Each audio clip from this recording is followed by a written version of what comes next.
Magi. Madzoka kaugeto kwe vameti. Hey, atiende atidi zvokugeto.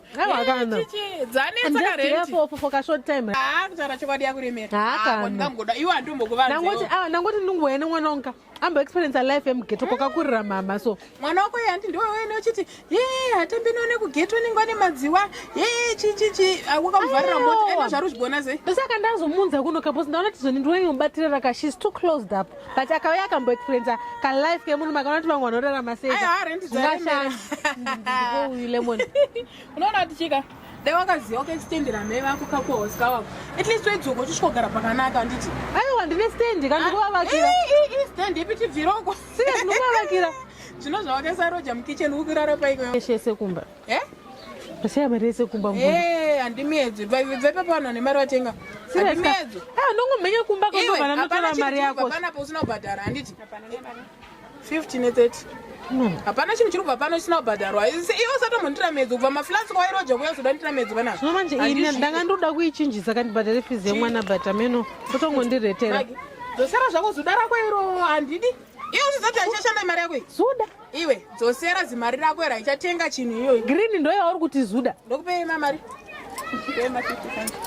green kuti asei kwacho visa green rako nai mari yanzi achatenga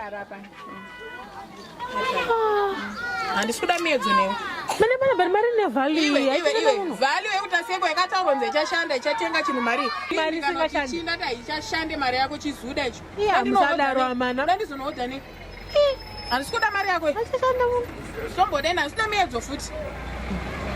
zvakaoma naiwe ngondizoti utobva mafrance kwako kwaururoja kuya kuzoda kunditira medzo inokambera ndingokupa neuyu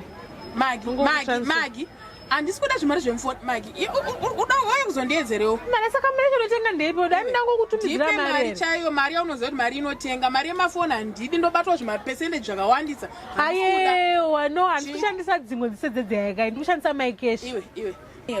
wanzwa iwe unondibatirwa mapesendeji kuti panenge ndakuona ndakuisa parinonzi pesendeji ndakuda kutenga nondichiretwa iwe handisi kuda mycash haidaro yese nedzimwe zisedzedzi dzinodya mari dzevanhu izika mari yemufoni imari yemufoni no but kwete mycash is affordable manje kungokutumira manje watakeka ndichabatirwa 35 cents chete chete just 35 cents and inosenda mari to any mobile network azvinobasa kuti munhu andikutumira nemycash iri kandichi anongosvika mari yake ikoko inosvika 35 cents saka iwe wangabatirwa 35 cents indobatirwawo mari 35 cents ka either it's sell to sell send to sell kana kuti mycash to mycash inobatirwa 35 cents plus ine zipiti nane flat fee ye$50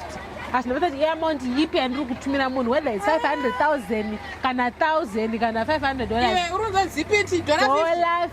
flat fee nemycash plus inobatira mabills ka mabills akwefoni kutenga airtime mandibhadhira kabhiri rangu imboisa imwe mari isiriyo ayewa ndobhadhara bhiri rangu handii ndo namba yakwe eka send iwe zvo zvotoita 2 minutes shamwari ini nemycash life yangu yakarongeka hanzwa anytime anywhere any network ndototransita nemycash ndoijoina sei mycash it's simple ka nditire kati *212 hash obva wadhaila handiri kuona pop-up yabuda akuisa madetails ako zita rako id number yako hanzi ndovandaita sei oconfirma oti yes okay zvatoita registration apo ifrika